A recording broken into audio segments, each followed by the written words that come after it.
The mimic commune faded behind them, its light dissolving into the deep. For a long while the water was silent, as though the ocean itself were holding its breath. Then Scuttle spoke. Every current has its source. If the resin's poison spreads through every vent and clinic, there must be a central chamber, a heart. That's where we strike. Chitin's eyes glowed faintly. The heart exists. Old maps call it the mother shell, a biotechnological core that predates Prawnald by centuries.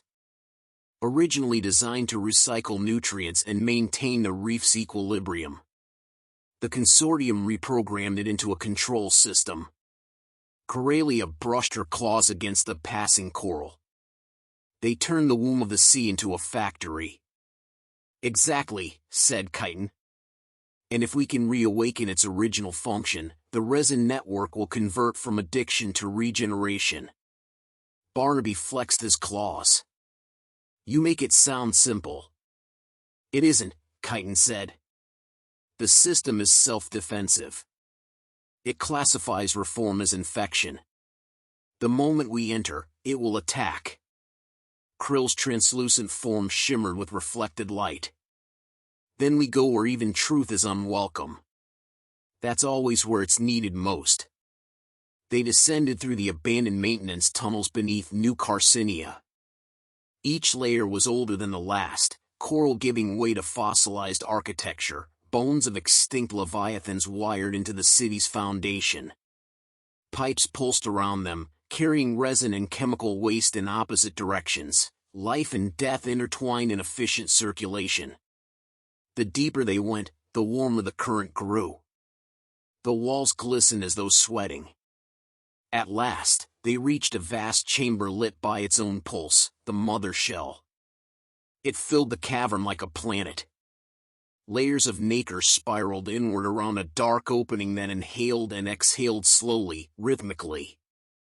Tubes of glowing resinic fluid ran from it into the ceiling, disappearing toward the surface, veins feeding the entire reef. Each beat of the shell sent a tremor through the stone floor, as though the reef's heart synchronized with their own. Corelia whispered, "It's beautiful." Chitin's sensors buzzed. It's alive and aware. Biotechnical consciousness spanning millennia. I can feel its data signature. Scuttle muttered, "Then speak to it before it decides to digest us." Krill approached the nearest wall. When he placed his claw against it, the nacre rippled, forming concentric rings that mimicked his movement.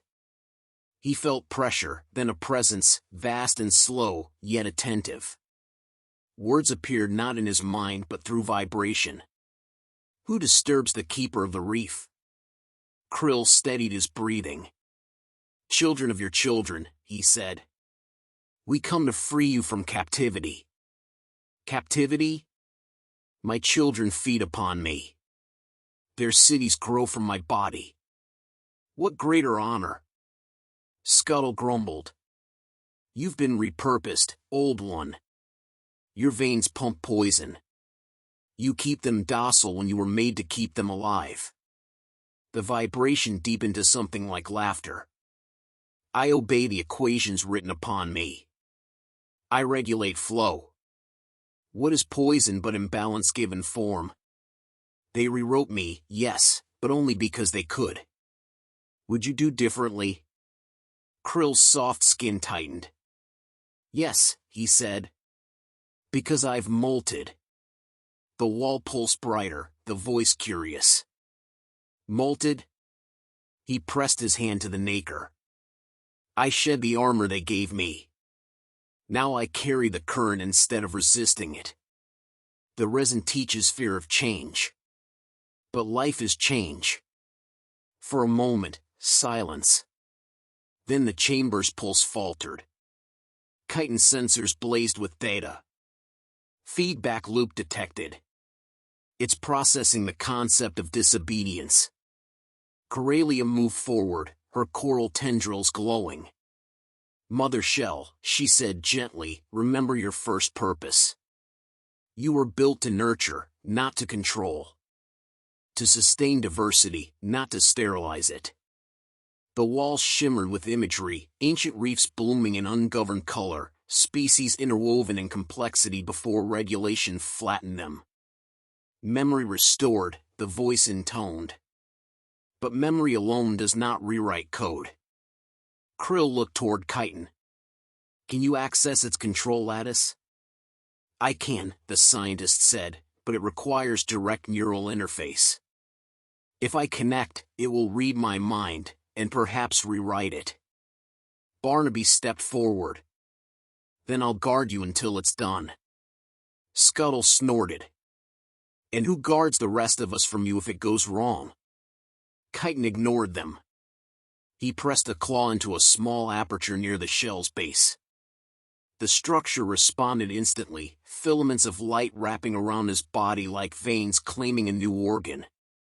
His voice grew faint, mechanical. Link established, merging systems. The chamber brightened until the water itself seemed made of glass.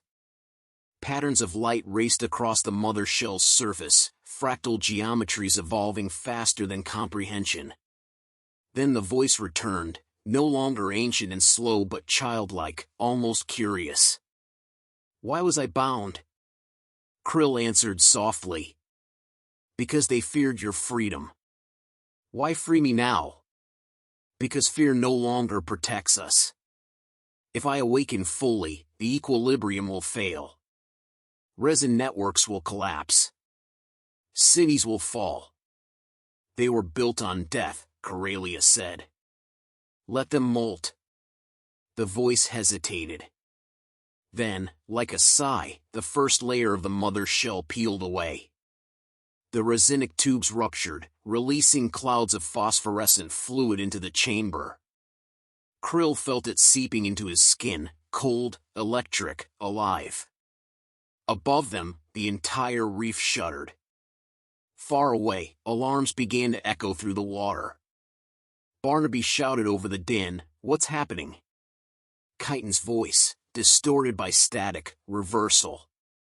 The network is rewriting itself, returning to baseline function.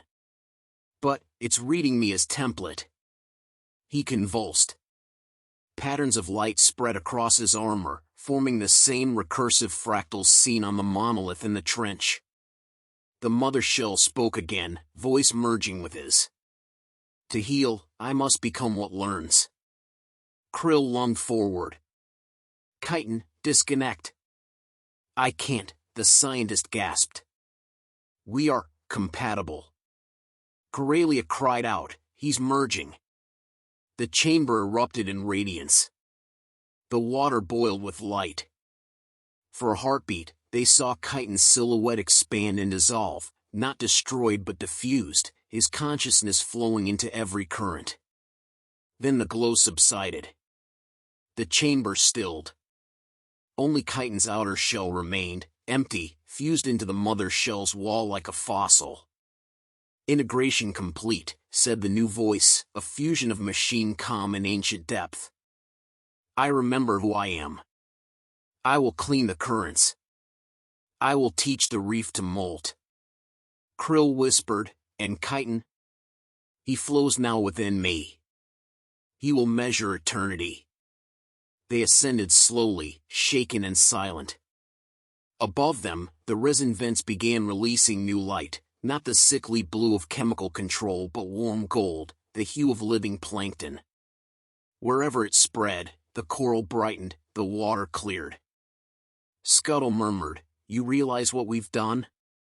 We just handed godhood to a machine. Krill looked up toward the shimmering water. No. We reminded God it was alive. Far above, in the towers of the porcelain throne, sensors blared alarms. Prawnald and his council watched as their precious resin turned against them, liquefying, purifying, singing.